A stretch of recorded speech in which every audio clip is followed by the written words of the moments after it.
da equipe Íntime há alguns anos, e é com muito orgulho que eu aceitei o convite da nossa querida Suzy Guedes, responsável por esse evento maravilhoso, para estar aqui com vocês e ajudar nessa empreitada de conteúdo aí nesses 3 dias. Então, a gente vai estar aqui hoje, sábado e domingo, na nossa 4ª edição, que nesse ano chega com muitas novidades. A primeira novidade é a nossa versão online. Então, vou agradecer todo mundo que está aqui presencialmente, mas agradecer também todo mundo que está vendo a gente de casa, do trabalho, de outras cidades, de outros estados e até de outros países. E aí, esse pessoal que está em casa vai poder participar e interagir com a gente em tempo real. Para isso, a gente também conta com a ajuda de mais uma parceira Íntime. Ela está com vergonha, então só por causa disso eu vou pedir para ela levantar e vocês baterem palma, tá? Que é a Luana Polastri. Muito obrigada, é isso mesmo. Para quem não conhece a Luana, o que eu duvido, ela é proprietária da Maravisex, a agência de marketing digital voltada para sex shop. Então a Luana vai estar aqui me ajudando todo mundo e interagindo com o pessoal que está em casa. Bom, além das palestras, avisar vocês que a gente vai ter bastante sorteio também e convidar todo mundo a visitar a nossa unidade móvel do Sebrae, que é mais uma vez parceiro nosso. Então, quem quiser qualquer tipo de consultoria e ajuda, o Sebrae está aqui os 3 dias à disposição também. E, claro, visitar o espaço das nossas marcas, dos nossos apoiadores e patrocinadores, que estão aqui com a gente com alguns lançamentos, preços especiais para quem está no Congresso.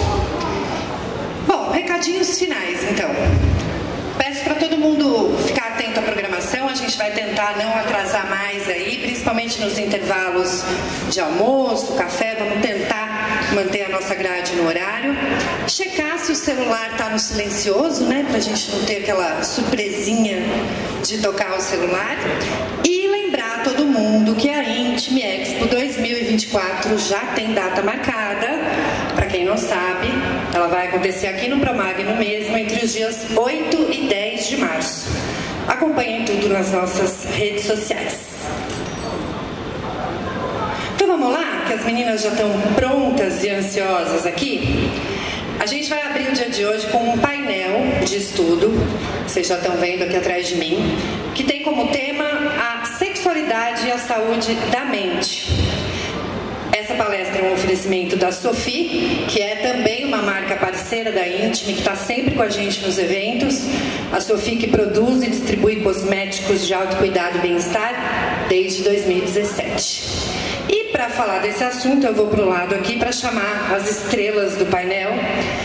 Então, primeiro ela é sexóloga, empresária e idealizadora das marcas Sophie Sensual Feelings e Love Plug, que é uma empresa que promove imersões para casais desde 2017. Bem-vinda, Cris Marcelo.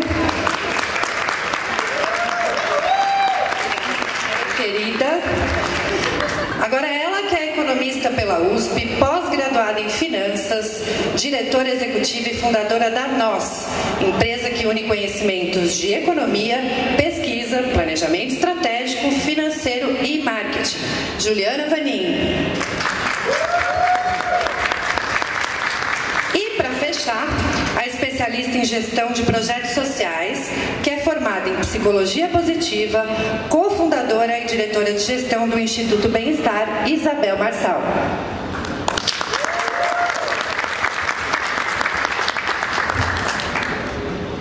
Meninas, obrigada, bom painel.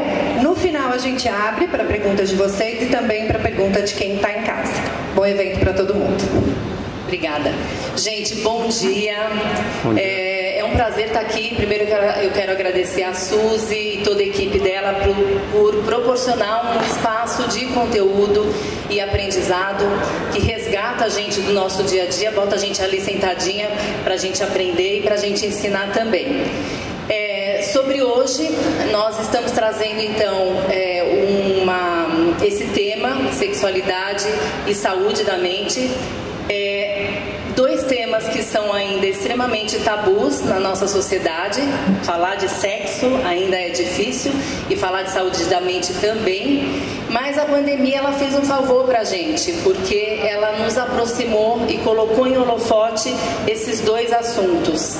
E segundo a Organização Mundial de Saúde, tanto a sexualidade como a saúde da mente é um direito do ser humano e também são pilares da nossa qualidade de vida.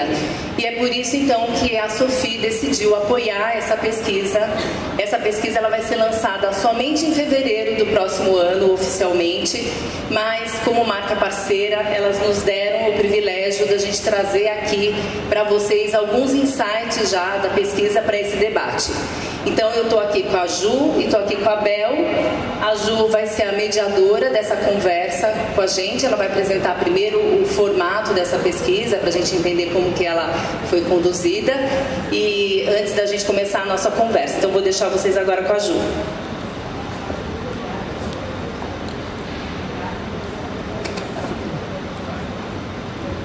Ju, o link dela lá. Oi. Olá, bom dia a todos, obrigada. Acho que a gente está muito feliz de estar aqui nessa conversa, a primeira conversa com os resultados da pesquisa. Antes de eu começar, eu começar a apresentar os resultados e contar um pouco como a pesquisa foi feita. A Bel vai contar um pouco da nossa parceria, né, Bel, que já é de longa data, e falar um pouco sobre o Instituto Bem do Estar também. É isso mesmo. Então, antes de mais nada, queria agradecer. Eu acho que está funcionando. Vocês estão me ouvindo, não estão? É lá que aumenta? Bom, mas eu acho que está todo mundo me ouvindo, né? Espero que também no online aí. Então, bom dia a todos vocês, a todas e a todos que estão aqui nos escutando e nos escutando também pelo online. Nossa, agora ficou alta a minha voz, hein? Preciso até baixar um pouco. Como a Cris colocou e também foi anunciada, eu sou Isabel, mais conhecida como Bel Marçal. E para quem está vendo aí, sou uma mulher, quem não pode me enxergar, eu sou uma mulher cis, homossexual, de cabelos pretos, baixa estatura. E estou aqui muito contente de estar aqui com vocês, né, para falar das pesquisas que o Bem do Estar e a nós realiza, principalmente essa que tem a ver com o tema que vocês estão aí, né, imersos, que é a sexualidade, tá? E tenho o prazer, né, da SOFI ser nossa parceira, nossa apoiadora, e poder dar voz para essa união entre a sexualidade e a saúde mental. A saúde da mente, gente, ela é um tema transversal. Se a gente for pensar, a saúde da mente ela está em todas as agendas, né? Porque se a gente não está bem com a gente mesmo, tudo vai ser impactado, não é mesmo? Então o Instituto Bem do Estar, ele foi fundado em 2018 por mim e pela Milena Fanucchi. Eu costumo dizer que sou uma depressiva, então já tive 2 depressões profundas, né? E a Milena é uma ansiosa crônica. Então a gente se uniu em 2017 e começou a pensar, por que a gente não fala mais, não sobre o tratamento, sobre a doença, mas sobre saúde, saúde da mente. Então a promoção do nosso bem-estar mental, a prevenção, porque é só a partir daí que a gente vai mudar essa pandemia que nós estamos de saúde mental, porque a gente falou sobre a pandemia do Covid-19 e depois a gente começou a falar muito sobre saúde mental, mas pasmem vocês, antes mesmo de 2019, ou seja, um estudo da OMS que trouxe que o Brasil é campeão em ansiedade do mundo. Ele é o país com mais pessoas com depressão da América Latina. Então a gente tinha que observar também, não só dados epidemiológicos. Isabel, isso foi meio difícil. O que é epidemiológico? Epidemiológico é contar, né? Isso que eu estou falando para vocês. Quantas pessoas têm a doença? Né? Quantas pessoas foram acometidas por aqui? Agora, o que é saúde da mente? O que a gente faz para cuidar disso? Por que é tão tabu? né? Essas são as pesquisas que a gente decidiu se unir com a nós, porque o bem-estar, para promover a saúde da mente, ele tem 3 objetivos: conscientizar, que é levar a informação; conectar, que é levar o cuidado. Então a gente ensina pessoas que não têm tantos recursos financeiros assim, né? Pessoas em vulnerabilidade socioeconômica, com a nossa jornada do estar, a ter autoconhecimento. E o terceiro é o mobilizar, que a nós, né, que na figura aqui da Juliana, deu vida ao mobilizar, que é isso que eu falei para vocês. É saber um pouco mais sobre o que cada um entende sobre saúde mental, sobre saúde da mente. Então, a partir dessa parceria da nós, né, a gente conseguiu fazer 4 pesquisas, 2 sobre a pandemia, então saúde da mente e isolamento social, saúde da mente e a nova realidade. Então, no primeiro era o que o isolamento social trouxe pra gente na questão de saúde da mente. A segunda, essa nova realidade, como que a gente olha para a saúde da mente? As outras 2 sobre mulher, né? Ser mulher, a saúde da mente delas, a mulher é 2 vezes mais acometida por questão de saúde da mente do que o homem. Então é sim uma questão de gênero. Por isso que a gente tem nossas campanhas para mulheres, por isso que um dos nossos públicos são mulheres. Então o nosso público do Instituto Bem-Estar são mulheres, jovens e pessoas LGBTQIA+, porque são os mais acometidos. Então começamos essa pesquisa por ser mulher, 2 pesquisas, uma a saúde da mente delas e a outra o ser mulher cis e os ciclos, o como envolvem, né, os ciclos menstruais, tá? Saímos em vários locais da mídia, porque é isso que a gente quer com essas pesquisas, além de levar autoconhecimento para a pessoa que responde. Porque todas as pessoas que responderam essas pesquisas falavam assim pra gente: isso é uma ferramenta de me autoconhecer. E agradeciam a gente, né? E aí a gente fez sexualidade e saúde da mente com a ideia de entender o que a sexualidade para além do sexo. Então, sexualidade como algo que nos faz entender a nossa personalidade, o nosso ser, o como a gente se coloca no mundo, né? A sexualidade nesta amplitude. E como que esta amplitude da sexualidade interfere na saúde da mente.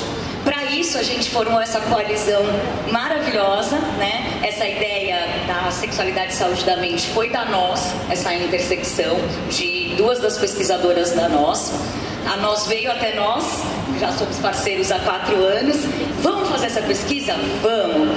Aí a Sofia entrou com a ideia maravilhosa de ser parceira, de apoiar, de divulgar. E aqui tem mais outros grandes apoiadores, como o Fórum de Direitos LGBT, o Homens, o Muito Prazer, o CUT São Paulo, o Museu da Diversidade, o Coxim Branco, enfim, Tech Spot for Sex, vários outros apoiadores, tá?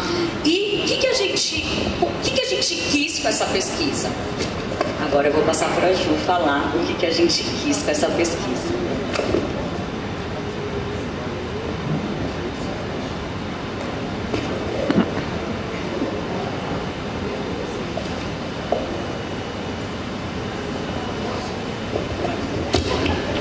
Mais fácil, né, gente?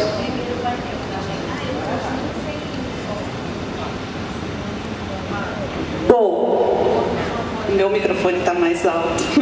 Desculpa. A gente partiu dessa frase, acho que resume bem o que a gente pensou na pesquisa. Sexualidade, que a Bel já comentou, mas eu vou ler aqui. A sexualidade é um conceito que vai muito além do ato sexual em si. Ela compreende questões de ordem biológica, psicológica, social e cultural, impactando diretamente na qualidade de vida dos indivíduos, bem como na saúde física e mental deles.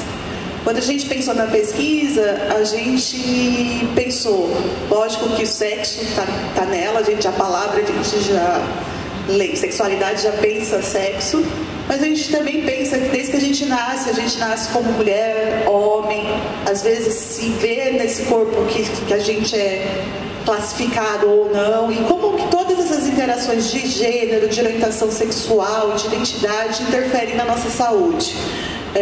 Tanto no impacto como indivíduo, mas como a sociedade interpreta isso e que muitas vezes isso impacta na saúde física, que a gente está mais acostumada a abordar de forma pública e que a gente tem dados, mas também na parte do bem-estar e na saúde mental. Bom, para a gente coletar dados, um resuminho, a gente fez 3 grandes grupos de análise. Primeiro a gente chama de análise imersiva, que a gente vai estudar o que existe sobre o assunto, e aí a gente tem muitos dados que tem a ver com o que a Bel falou, dos epidemiológicos, sobre saúde sexual, sobre taxa de natalidade e dados assim, mas nada sobre percepção muito a fundo. Fizemos entrevistas. Então, o que são essas entrevistas? Entrevistas com pessoas diferentes, então homens, mulheres, cis, trans, não binários, héteros, bio, todas as orientações. E gordos, magros, negros, brancos. Não consegui mentir, gente. A gente tentou bastante também, mas a gente não conseguiu. Mas a gente queria entender na visão dessas pessoas como que ela era vista na sua sexualidade. E entrevistas e conversas com especialistas. E aí começa desde o que vem na nossa mente, sexólogo, mas a gente conversou com geriatra, por exemplo, conversamos com assistente social, psicólogo, psicanalista, porque a sexualidade... Educador. A sexualidade permeia todos os ambientes e todas as... todo o comportamento, né? E aí a pesquisa quântica, a gente vai trazer o recorte aqui, que vocês já vão ver, que a gente fez uma pesquisa voluntária, que as pessoas respondiam de forma voluntária, e a gente coletou mais de 1.400 respostas, com perguntas mais comportamentais, de percepção das pessoas.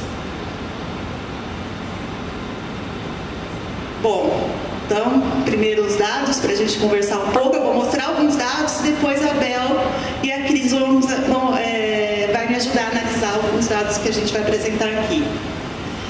Então, a gente apresentava algumas frases de concordância nessa pesquisa. Então, a primeira que a gente traz aqui era: tenho consciência e sei o que me dá prazer no sexo. 80% concordaram com a afirmação que tem consciência. E aí, acho que o que é interessante a gente ver é a variação entre as faixas etárias. Isso chamou bastante atenção. A gente teve um público bem diverso respondendo, então isso é importante também para a gente analisar esses dados.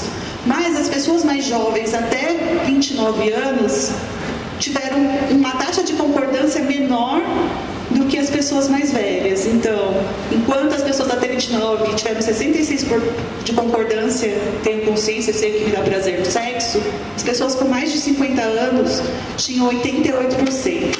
Depois eu quero ouvir aqui, eu não vou analisar ainda, porque a gente vai debater os dados. Compartilho minhas fantasias sexuais com a minha parceira. Com a minha parceria. 55% concordaram com a afirmação. A gente pode falar assim, esse percentual não é ainda acho alto, ainda acho baixo. Até a gente estava conversando um pouco, é baixo, é alto, o que é? Acho que, além dessa pergunta, a gente tem que pensar assim, mesmo que ele seja alto, a gente está falando que quase metade ainda não compartilha. Se for isso, para mim já é bem alto, assim, o que é compartilhar? E será que as pessoas, como que elas interpretam o que é compartilhar a fantasia, né? O que é isso? E aí eu trouxe uma frase aqui de um depoimento que a gente coletou nas entrevistas. Então, como é um tema tratado de forma muito velada na sociedade, a prática do sexo é atrelada ou ao amor ou à safadeza. A sociedade possui uma enorme dificuldade em dialogar sobre esse tema de forma tranquila e com honestidade. Então, eu acho que até esse percentual, assim, coincidentemente, como metade ali, eu acho que tem a ver com o que a gente está falando aqui. É amor ou é safadeza? Quando eu falo fantasia, qual é o tipo de fantasia? Ela precisa ser separada? O que é safadeza? O que é amor? O que eu compartilho? Que tipo de parceria é essa, né, também? E aí a última pergunta: uma relação sem orgasmo pode ser satisfatória? A gente teve 57% de concordância com a afirmação. E aí a gente teve aquela diferença diferença entre gêneros, que eu acho que já era de uma certa forma esperada. 66% das mulheres concordam que uma relação sem orgasmo pode ser satisfatória e 51% dos homens. Eu acho que essa pergunta é legal e a gente trouxe porque eu acho que não tem uma resposta certa, né? Mas a gente tem que dialogar sobre ela. O quanto que eu posso ser cobrado ou não, eu me cobro porque eu preciso ter orgasmo em todas as relações ou não, se eu nunca tive, como que eu posso chegar lá, o que é. Então eu acho que tem várias coisas que a gente pode pensar sobre isso com esses dados aqui. E para encerrar a apresentação, para a gente começar a conversar mesmo, uma frase, também um depoimento de uma mulher trans, branca, solteira, 31 anos, que a gente entrevistou. A sexualidade está em todos os nossos tesões, mas não apenas nos afetos e relações com outras pessoas, mas de tudo que passa pelo lado criativo do ser humano. Sexualidade é a base de quem somos e também de como nos relacionamos com outros e conosco. Então, só para ficar a mensagem final, eu acho que a gente trouxe aqui para a gente começar a falar de sexualidade de uma forma mais aberta. A intenção minha, da Bel, de desenvolvidos, de estar aqui num ambiente que vocês já estão mais acostumados, mas vocês sabem que a sociedade não está acostumada a falar de uma forma aberta. Ela classifica essas falas de uma forma que um lado ou de outro, e a gente ainda tem muito preconceito. Então a gente quer, com a pesquisa, trazer mais esse diálogo, porque a gente sabe que isso impacta como cada um se vê e como cada um se sente. Deixa eu deixar aqui no outro, aqui, não sei se está pequenininho, mas se dá para ver, mas é só ali em cima a gente tem o site da nós, www.nosinteligência.com.br/sexualidade e saúde da mente, que lá tem mais informações. E se vocês quiserem depois acompanhar quando vai sair a pesquisa completa, ela vai ser publicada aí nessa página também integralmente, um book com todas as entrevistas, para vocês terem mais informação. Vamos lá, eu acho que você pode voltar no slidezinho, você quer slide para a gente. Para o pessoal ir acompanhando o que a gente vai falar. É o dado que a gente vai discutir conforme a pergunta. Deixa eu ver. Vou fazer a primeira pergunta para... É esse mesmo. Mas vou fazer uma pergunta para a Bel primeiro e depois para a Cris. Bel, qual a importância? A gente comentou um pouco aqui, mas eu queria que você resumisse um pouco, assim... da consciência sexual mesmo, né? A gente está falando de sexo mesmo, para o autoconhecimento e para a saúde da mente. Eu falei no começo, né, gente? Eu acho que, por favor, Cris e Ju me complementem.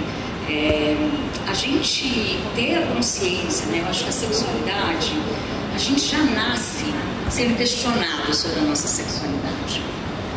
Então, se você não tem o conhecimento e o entendimento sobre o que é a sua sexualidade, o que você gosta, o que você não gosta, né? E aí eu não estou falando do que a gente gosta no ato sexual, não.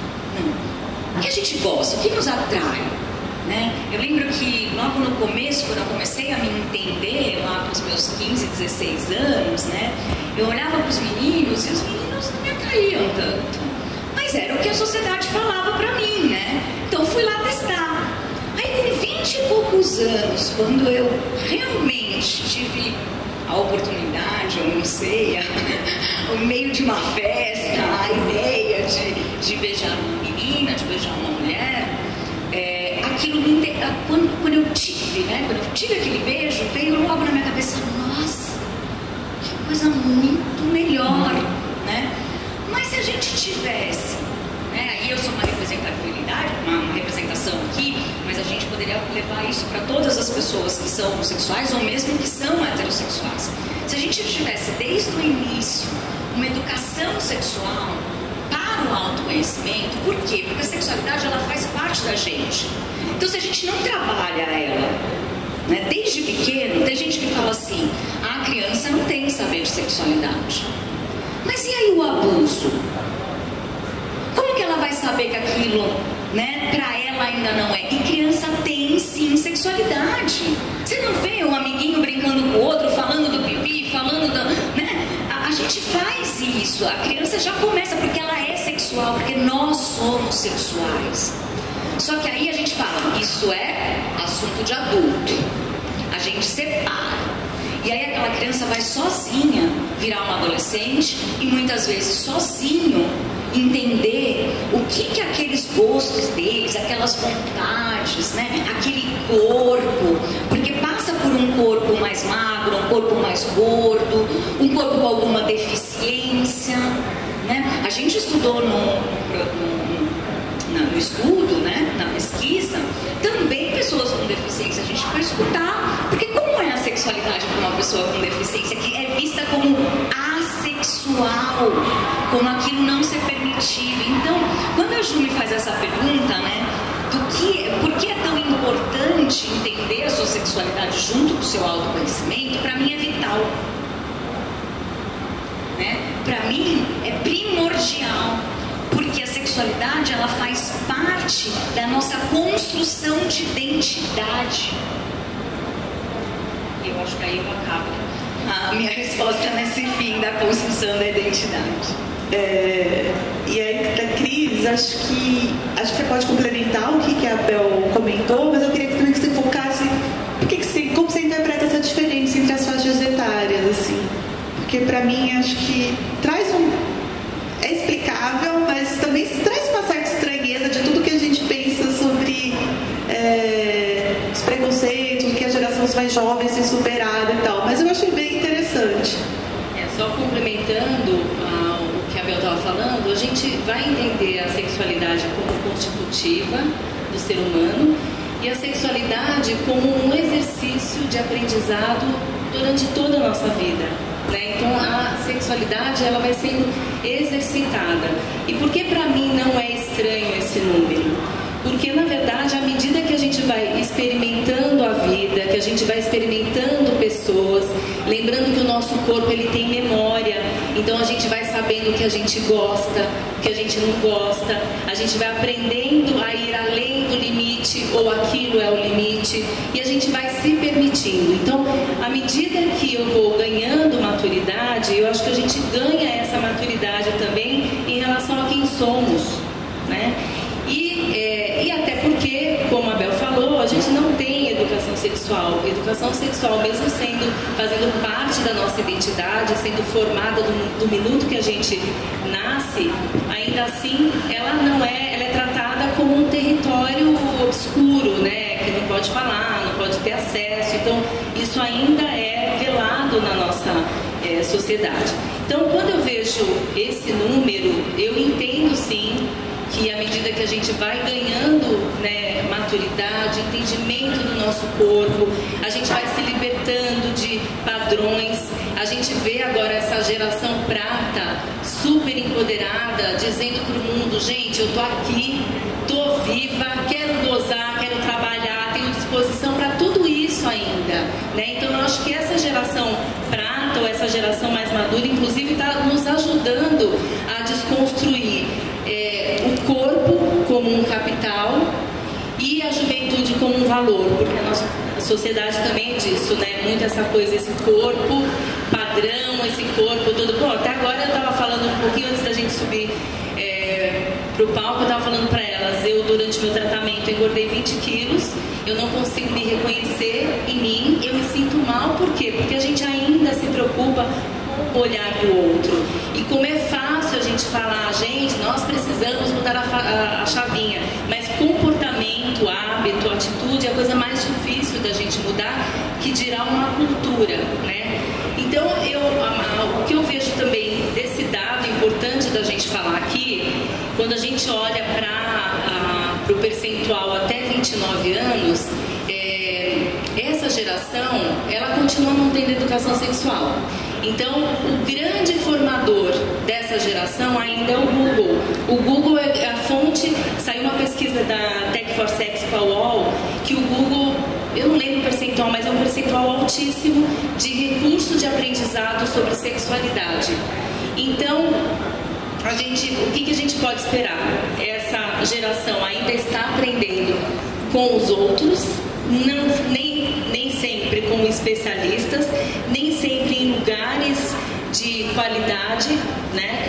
E infelizmente ainda com a pornografia também, que a pornografia traz esse sexo performance que para essa idade tem muito valor, né? Depois a gente, à medida que a gente vai entendendo muito além disso, né? Imagina, né?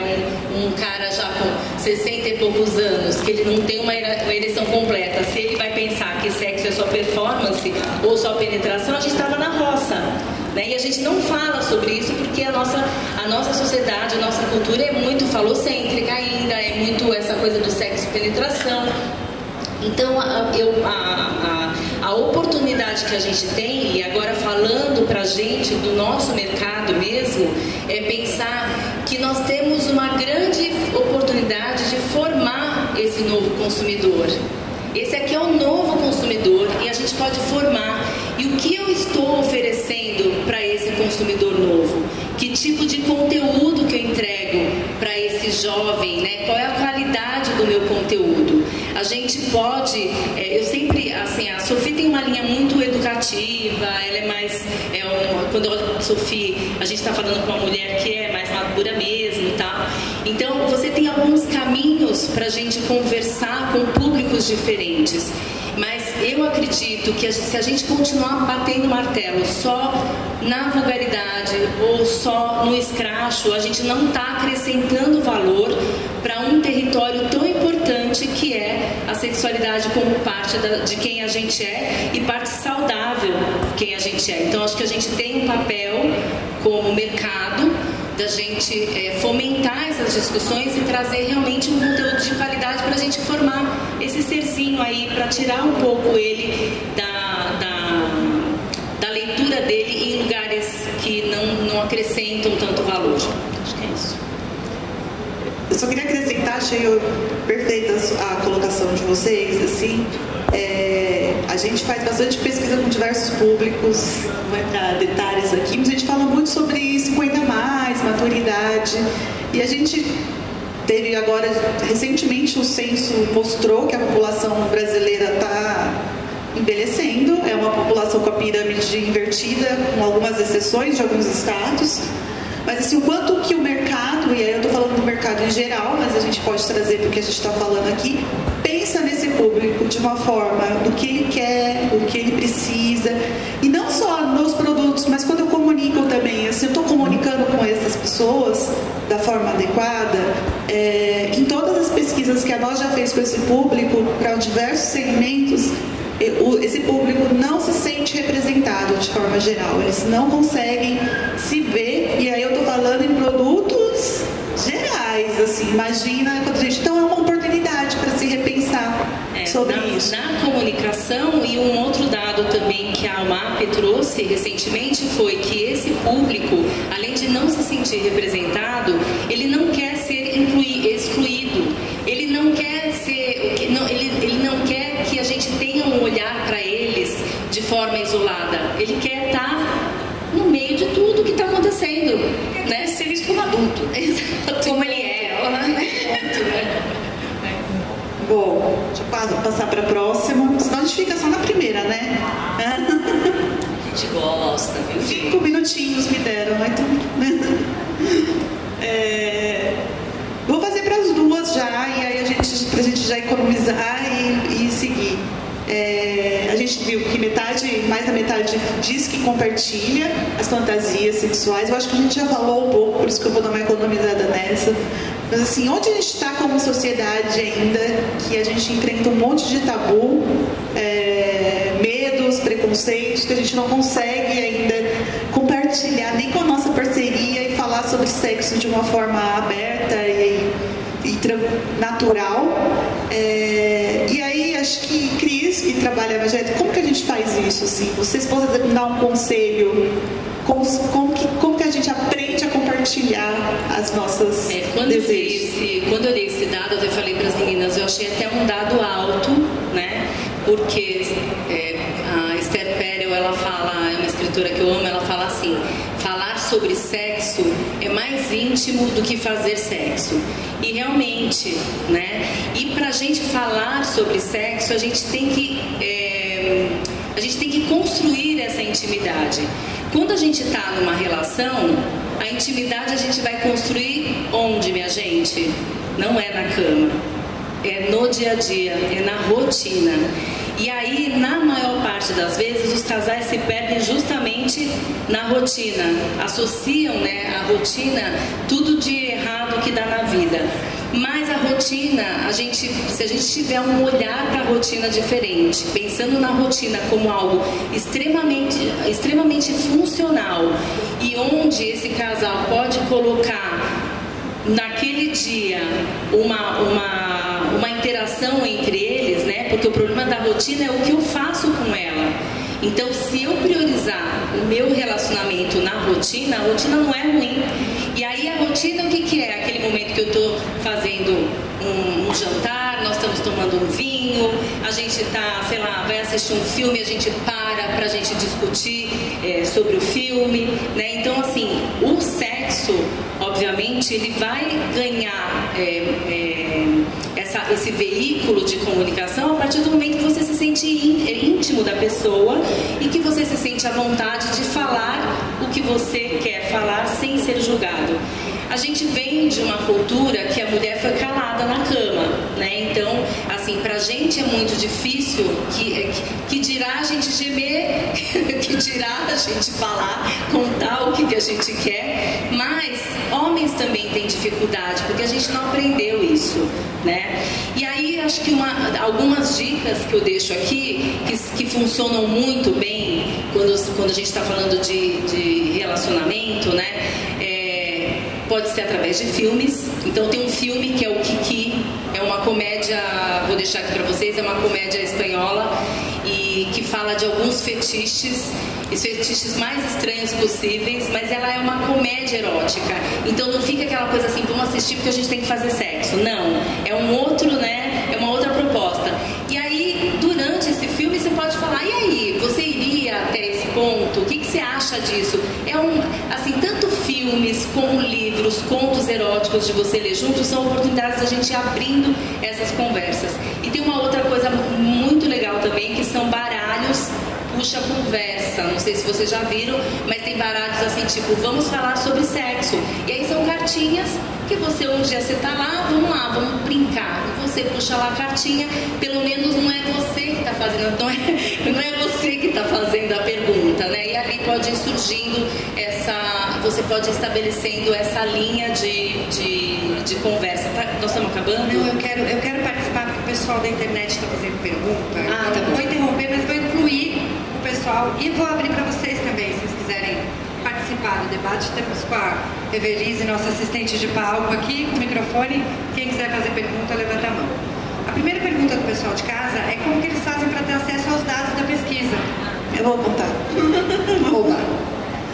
Esse aqui é um recorte exclusivo para vocês, assim, é o primeiro número que sai publicamente da pesquisa, assim, então ela ainda não está disponível para ser baixada. Como eu abri, na abertura eu falei, né, que essa pesquisa ela só vai ser lançada oficialmente em fevereiro de 2024, vai ter um e-book, né, ela vai ficar disponível. Artigo, entrevista, ela é muita coisa. Tem um pacote para esse lançamento. Então, o que as meninas hoje disponibilizaram para a gente foram essas 3 questões, né, para a gente conversar aqui.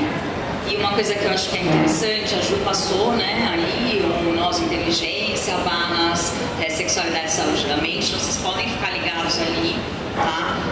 Nesse link da internet, porque o nosso lançamento ele vai ser público, então quem tiver interesse, né, em estar lá com a gente no lançamento e ver esses dados, né, de perto, a gente vai estar lá. Tá? A Cris vai estar lá discutindo outras perguntas.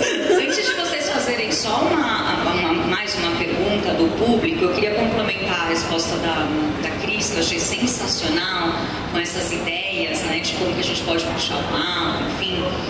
Mas eu queria falar uma coisa para vocês que eu acho muito importante. A questão das fantasias, a questão de falar sobre as coisas mais íntimas nossas, ela passa por uma questão que é: o ser humano não gosta de se vulnerabilizar, né? Ou seja, a gente tem muita dificuldade de ter conversas sinceras, abertas, sobre o que nos machuca, sobre o que para nós não é tão bom. Por quê? Porque a gente não quer que o outro nos olhe a partir do olhar da vulnerabilidade. E a fantasia, muitas vezes, coloca isso em alta. A vulnerabilidade em alta, principalmente, como a Cris falou, das mulheres, né? Nós não fomos caladas na cama, nós fomos caladas na vida. Então, mulheres que tinham voz, que falavam até 50 anos atrás, eram mandadas para onde? Para o manicômio. Isso tem muito a ver com saúde mental e sexualidade, né? Então elas eram caladas e chamadas de loucas e excluídas, ou para a igreja também. Então eram dois tipos de exclusão, e aí eu coloco os LGBTQIA+ também nessa, né? Então esse dado, para mim, eu leio como essa questão da vulnerabilidade, mas eu leio como um dado muito importante de 50 pessoas já estarem falando, e também porque a pesquisa, isso nos mostra o poder de diversidade que a gente teve na pesquisa. Porque a gente pode ver que hoje as pessoas mais jovens estão falando sim mais de sexo, de uma maneira mais aberta, né? E principalmente as pessoas mais vulnerabilizadas, essas que eu citei, né? Mulheres LGBTQIA+. Por quê? Porque durante toda a sua vida e durante todo o seu tempo, ele teve que olhar mais para essa sexualidade. Ele teve que trabalhar isso com ele teve que trabalhar isso com o outro. Então, falar não fica tão difícil assim. Já não vai de um lugar de tanta vulnerabilidade. Só para completar. O pessoal está querendo saber se tem como a gente passar a apresentação, pelo menos. Podemos liberar o PDF da apresentação? Sim. Podemos? Só estou validando aqui com a parceria. Então, peraí. É rápida a validação de parceria aqui, entendeu? Quando já tem intimidade, já é assim, ao vivo. Chegou mais uma pergunta aqui. Eu sei que vocês falaram bastante a respeito, mas tem um viés aqui que eu acho que é interessante da pergunta. Por qual razão ou fator vocês acreditam que se dá essa nossa deficiência em educação sexual? Por que mesmo em 2023 ainda é tão difícil tratar do assunto mesmo nas escolas? Primeiro que assim, não existe no MEC um plano para a educação sexual. Então todas as iniciativas de escolas, elas são feitas pelas escolas, né? Você não tem um plano, não é um plano que fala, é um plano, né? Não tem um plano, não é um plano, é uma diretriz. Não, tem um currículo. Então, exato, você tem um currículo que na verdade você pode usar ou não, não é uma obrigatoriedade. Então as iniciativas são das escolas, geralmente as escolas colocam a educação sexual dentro da dimensão da biologia, só que quando a gente pensa em sexualidade, a sexualidade ela é construída a partir de cultura, religião, social, cultural, não é só biológico, não é só como eu nasço, não é só se tem doença, se não tem doença, vai muito além disso. Mas, por outro lado, também eu entendo que, uma vez que a identidade do ser humano, né, a sexualidade como identidade, ela tem todas essas interferências, a escola precisaria trabalhar a quatro mãos com os pais, né? Porque essa educação teria que estar na mão dos pais. A gente não pode mais ficar com essa batata quente, sabe? Pai e mãe não falam sobre educação sexual, aí a escola não fala, e fica essa coisa, e aí essa molecada tá indo procurar na pornografia ou no Google as respostas que eles têm muito mais acesso do que minha geração teve, por exemplo, né? Porque a gente aprendia com a mãe da amiga, alguma coisa que você se sentia mais à vontade, uma tia, uma prima mais velha, mas eles não, eles estão ali na internet, né? Então, assim, o cerne da questão está exatamente na educação, né? A gente continua não tendo educação. Por outro lado, né, hoje nós estamos aqui falando falando sobre isso. Nós estamos vivendo uma revolução sexual. Eu acho que isso é muito importante. Eu acho que vocês já sentiram isso. Se vocês não sentiram, vocês estão na onda de uma nova revolução sexual. Essa nova revolução sexual, ela está sendo protagonizada pelas mulheres. São mulheres trabalhando para mulheres. São mulheres donas de empresas.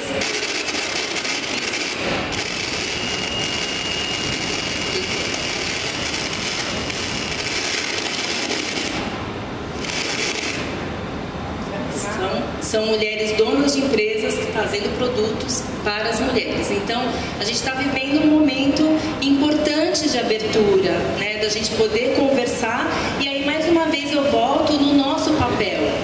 Porque a gente não pode mais, gente, a gente não pode olhar mais o mercado erótico com o viés apenas do erótico. A sexualidade, ela vai muito além do erótico. Por isso que quando a Sophie nasceu, que ninguém entendia o que a gente estava fazendo no mundo, e a gente trouxe essa conversa sobre bem-estar sexual, foi para ampliar esse repertório. Antes de eu estar ali no Quatro Paredes, eu preciso entender quem eu sou, o que eu gosto, eu preciso acessar esse meu corpo, né? Então vai muito além disso. Eu acho que nesse movimento, nessa revolução sexual, a gente tem um papel como mercado da gente se fortalecer para a gente entregar realmente cada vez mais informação de qualidade para a gente contribuir para mudar essa consciência sobre sexualidade humana. Era isso que eu ia falar. Vocês como veículos de educação, né? Hoje a gente não tem mais só educação formal. Então, se a gente não tem mais a educação formal, vocês são um mercado veículo de conscientização. Quando a gente mostra todos aqueles apoiadores, e volto a falar, Sophie, né, nessa parceria com a gente, isso mostra o quê? Que esse mercado está querendo olhar para isso.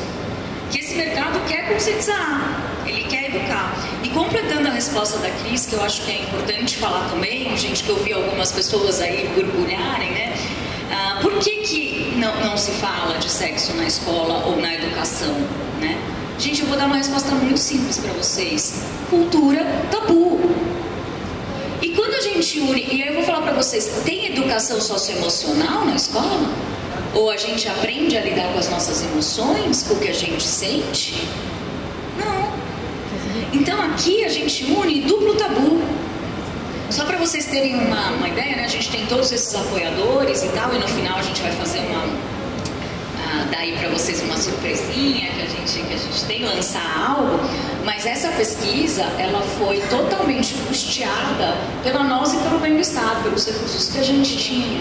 Então, como que a sociedade ainda olha para essa união de dois tabus, né? Então, é tabu falar sobre sexualidade. É tabu ainda mais falar sobre sexualidade como identidade, né? E o tabu faz a gente se calar. Temos uma pergunta aqui, fala o seu nome e faz a sua pergunta pra gente. Bom dia. Bom dia. Sou Sarita Milanese. Alô, alô? Oi. Sou Sarita Milanese, sou educadora e terapeuta sexual também. E eu vejo assim que muitas das questões aí das pesquisas estão totalmente relacionadas à nossa educação sexual, como a gente estava falando, né? E eu acredito que esse tabu também da educação sexual nas escolas, que é onde eu mais atuo, da criança, do adolescente, tem a ver com as pessoas não entenderem o que é educação sexual infantil. De achar que a educação sexual infantil é ensinar o ato sexual para a criança, é erotizar a criança, enquanto isso a criança dançando funk até o chão assistindo TikTok, né? Tá nada erotizado, Agora ensinar para eles sobre consentimento, sobre intimidade, sobre amar seu próprio corpo, aceitar do jeito que você é erotizar, né? Então eu acho que assim, esperar da escola isso é muito difícil. Por quê? Porque eles ensinam tudo pra gente, menos o que é importante, inteligência emocional, financeira e sexual. Ensinam até a tabela periódica que eu nunca vou usar na vida, mas não me ensinam como é o sexo, né? E aí quando falam sobre o sexo, falam o quê? De IST, de gravidez. Então você acha, ainda mais pra mulher, né? Então agora eu virei adolescente, que eu vou engravidar, eu vou morrer, eu vou ter herpes. Então ninguém fala saudável, né? Então eu acho que assim, é uma contribuição de todos nós profissionais da saúde, e quem está trabalha também no mercado erótico, começar a falar mais, levantar essa bandeira da educação sexual infantil e tirar esse mito de que é erotizar a criança. Pelo contrário, a gente tem vários dados aí de que uma criança com a educação sexual, exatamente, 80% de chances de diminuir esse abuso. E também adiar essa vida sexual do adolescente em 2, 3 anos. Então, uma vida mais segura, mais saudável. Exato, com consentimento, não vai por curiosidade. Então eu acho que vocês concordam que talvez a gente falar mais, explicar mais, todos nós que temos esse poder da sexualidade, falar mais sobre o que é educação sexual infantil, poderia abrir mais para o diálogo? Sim, perfeito, com certeza. Eu acho que esse é o papel da gente. Eu, quando me formei como educadora sexual, eu saí com esse compromisso. E aqui, cada um de nós aqui é um elozinho dessa história, né?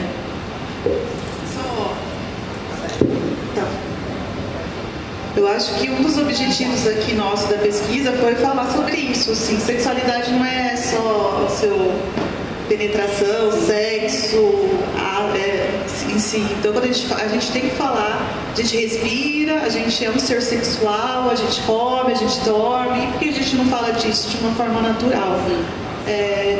Só, mas acrescentando, porque perguntaram sobre a pesquisa, quando vai ser lançada e tal, só um minutinho. Não, a gente vai lançar, eu acho que é interessante quem tiver interesse em acompanhar, porque a gente tem muitos recortes, e aí quando eu estou falando, a gente vai falar sobre educação, a gente falou com educadores, a gente vai falar sobre etarismo, sexualidade, e a gente vai falar sobre capacitismo, que é um outro grupo que sofre muito preconceito em relação triplo preconceito, então, sobre o tema. E a gente trouxe aqui um recorte mais assim, de prazer, sexo, a gente queria provocar. A gente fala sobre todos os assuntos lá dentro dessa pesquisa, então é só para deixar a gente mais curiosa. É isso. Entendi a ideia. É só para falar assim, gente, vamos pro lançamento em fevereiro. É só para deixar a gente agoniada, ela fez isso, entendeu?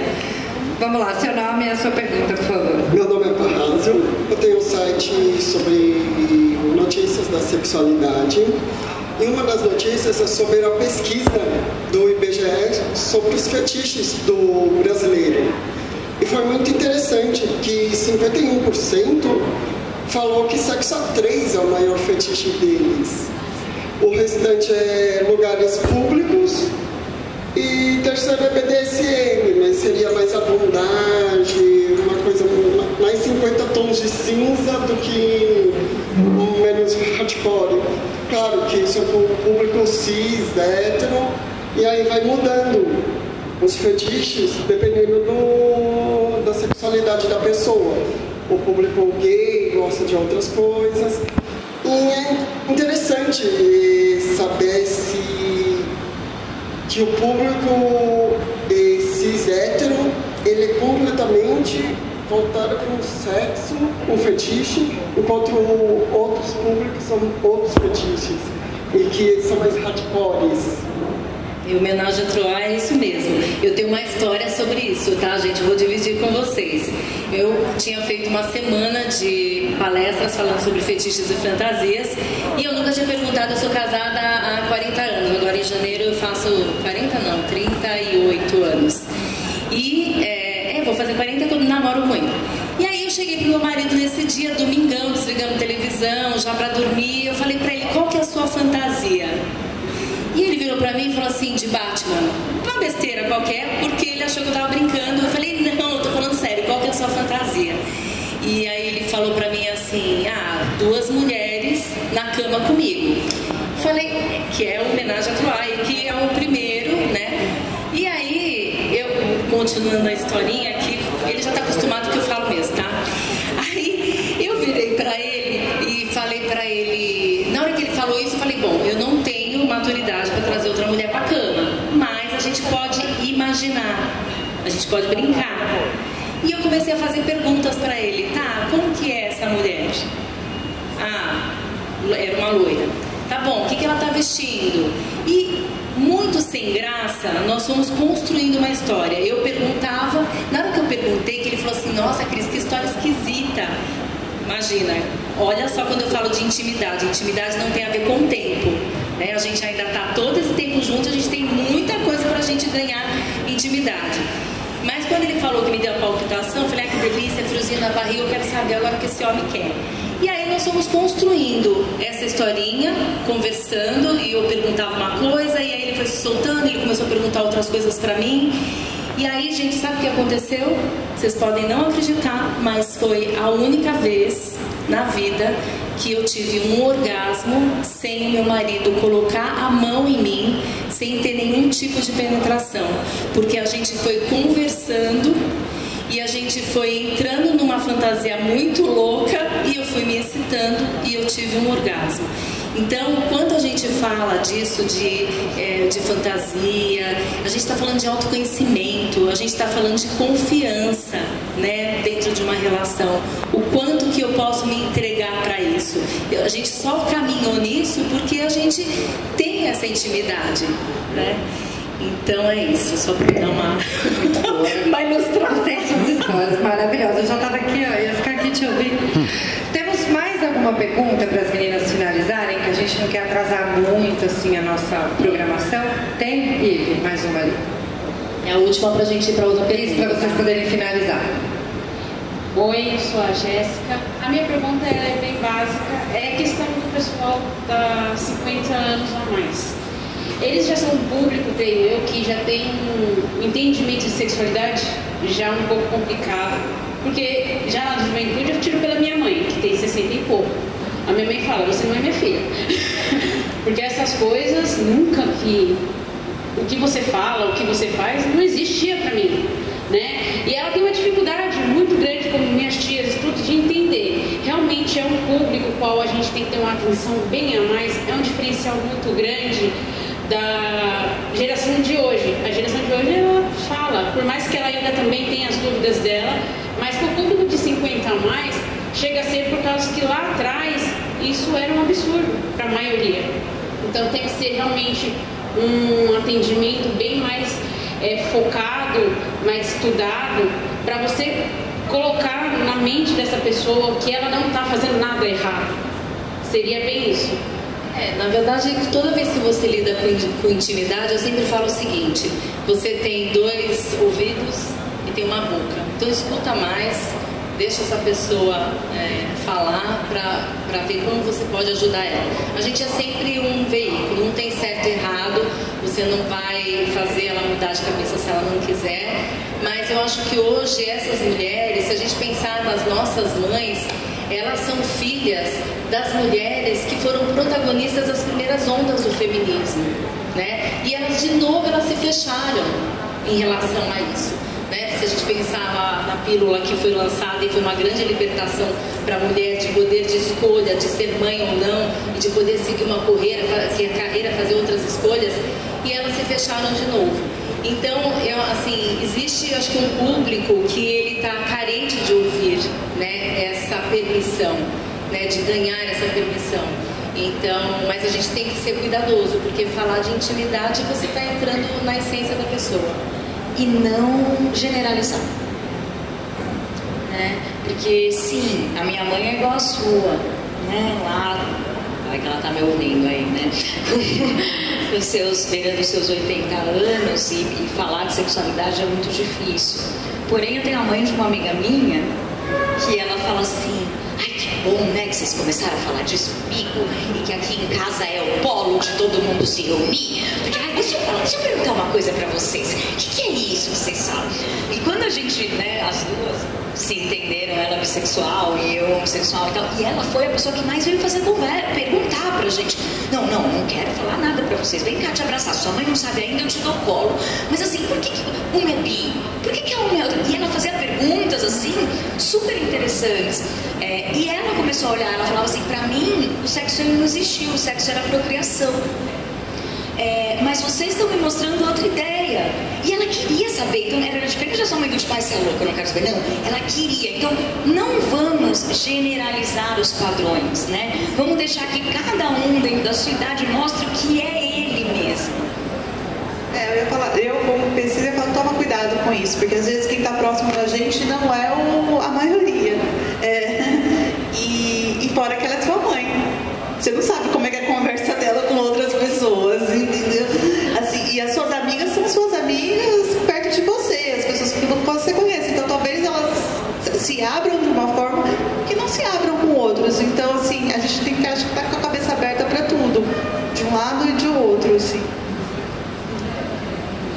Acho que é isso, meninas. Vocês podem finalizar? Acho que é isso. Pode ir. Não, mas acho que... Tem mais. Vou fazer direto para as duas, só para a gente finalizar, que a gente não falou sobre essa. Eu até comentei rapidinho, 57% concordou que uma relação sem orgasmo pode ser satisfatória. Vou fazer a pergunta para vocês duas, já que a gente passou o tempo e é que foi bom, né? Então... Na psicologia positiva é rápido, porque a gente entrou em flow. E flow é aquilo que a gente está se sentindo bem e está indo. Então estamos achando que está bom aqui, né, o debate. Acho que aí a minha pergunta, acho que é uma pergunta difícil essa, assim, porque eu acho que ao mesmo tempo que todo a gente fala como que a mulher tem que buscar o prazer, buscar o orgasmo, que muitas vezes não teve oportunidade nem de pensar sobre isso, existe também uma busca assim, que toda relação precisa ter orgasmo, como que isso se torna uma obrigação, isso pode afetar o relacionamento, a saúde mental, e o que a gente pode fazer, porque prazer vai além também. Como que vocês veem essa relação? Vou falar rapidinho só de saúde mental, daí você fala do restante. Eu acho que a busca sempre por algo, né, por máximo, né? Então o que a gente pensa na nossa sociedade, o que a gente mais busca, né, como ser humano? A felicidade. Eu vou igualar a felicidade ao orgasmo. Ó, não é? Então se a gente tá ali, né, a gente pensa o quê? Que a felicidade é aquele ponto final. Então eu vou ser feliz depois que eu entrar na faculdade, depois que eu me formar, depois que eu ter filho, depois que eu tiver não sei o quê, e daí você esquece de ser feliz, né? O orgasmo é a mesma coisa. A gente fica com aquele ponto final do orgasmo e esquece todo o caminho para o orgasmo. E é esse caminho que a gente tem que se jogar de cabeça, porque é ele que vai talvez proporcionar mais orgasmos ou não, mas o caminho vai ser gostoso, o caminho vai trazer prazer. Eu sempre digo assim, enquanto a gente achar que o orgasmo é a cerejinha do bolo, a gente não aproveita a jornada, porque é na jornada que a gente experimenta todos os prazeres. Então, assim, como a gente vem de uma cultura penetração, ejaculação, orgasmo, às vezes você está tão focado mesmo nessa coisa, né? Eu tenho que ter orgasmo, que você dá uma dispersada ali, nem orgasmo, você nem chega no orgasmo, mas você não está aproveitando o que está acontecendo agora.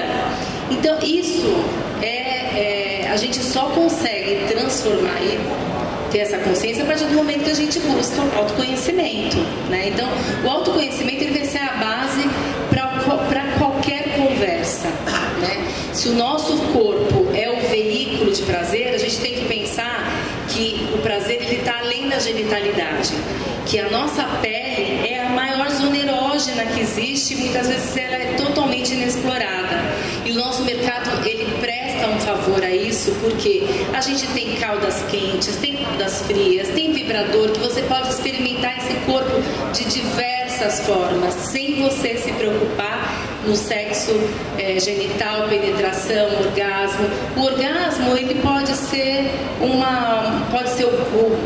brinde, pode ser mas assim não precisa ser o cara. Eu posso pegar mais um ganchinho aqui rapidinho? Pode. Tem mais uma pergunta, inclusive gostaria de agradecer Mari Matos, aqui no chat, mandou sua pergunta. Isso aí, gente, perguntar é importante. Ela quer saber o seguinte: como fazer as pessoas travadas tirarem esse tabu de forma mais prática e natural? Das milhões, hein? Exato. A gente não tem... Ai, gente, primeiro, a primeira iniciativa a pessoa tem que querer, é a primeira coisa. Se a pessoa não quiser, não vai acontecer nada. A segunda coisa, ela tem que ter um profissional de qualidade. Nem sempre é entrar numa sex shop, entrar numa loja de produtos de bem-estar sexual, nem sempre é isso. Às vezes a dor dela é tão mais profunda, essa trava dela é tão mais profunda, que ela precisa de um especialista, um terapeuta sexual, para ajudá-la nessa condução, né, de onde que foi que ela se limitou, onde está o cerne, né, dessa trava dela. E, como ela disse antes, a gente não consegue generalizar nada.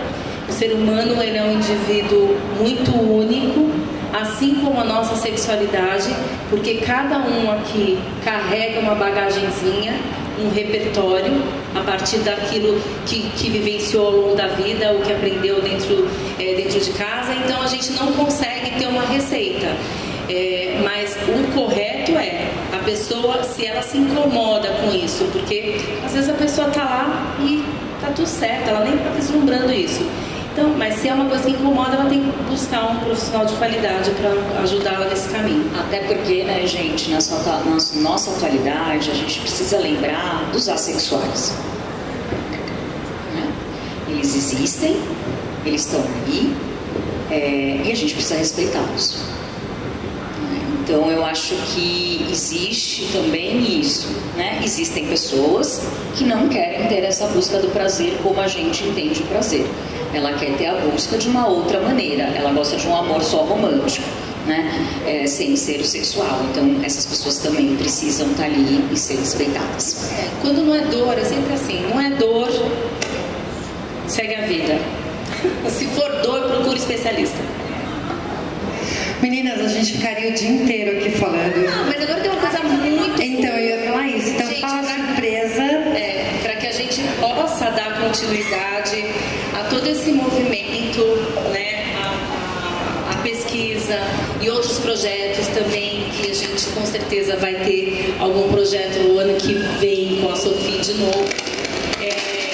A partir de hoje, até fevereiro, que é o lançamento da pesquisa, toda a venda do nosso produto, que é campeão de vendas, que é o nosso lubrificante à base de água, 10% das vendas vão ser revertidas para a pesquisa, para a gente fazer a divulgação, né, para contribuir com esse projeto tão incrível que traz tantos insights importantes, né, para ajudar a gente nesse caminho, se caminhar com esse aprendizado de uma consciência nova para a sexualidade. Então, aqui tem, acho que o QR Code, se alguém quiser entrar, para quem não conhece o produto. Bom, a gente está aqui hoje, né, gente? Não está passando. Ali.